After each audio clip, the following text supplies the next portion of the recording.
அஸ்ஸலாமு அலைக்கும் வரஹ்மத்துல்லாஹி வபரகாத்துஹு. அத்தியாயம் 113 அல் ஃபலக்.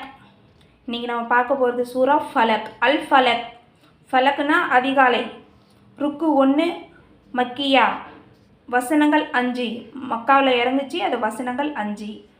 அஊது பில்லாஹி மினஷ் ஷைத்வானிர் ரஜீம். பிஸ்மில்லாஹிர் ரஹ்மானிர் ரஹீம். குல் அஊது பிரப்பில் ஃபலக் மின் ஷர்ரி மா خلق ومن شر غاسق إذا وقب ومن شر النفاثات في العقد ومن شر حاسد إذا حسد. நபியே, நீர் சொல்வீராக, அதிகாலையின் இறைவனிடம் நான் பாதுகாவல் தேடுகிறேன். அவன் படைத்தவற்றில் தீங்கவிட்டும் இருளின் தீங்கவிட்டும் அது பரவிட விடும்போது இன்னும் முடிச்சுகளின் மந்திர்த்து ஓதும் பெண்களின் தீங்கவிட்டும் பொறாமைக்காரனின் தீங்கவிட்டும் அவன் பொறாமை கொள்ளும்போது நான் பாதுகாவல் தேடுகிறேன். அஸ்ஸலாமு அலைக்கும் வரஹ்மத்துல்லாஹி வபரகாத்துஹு.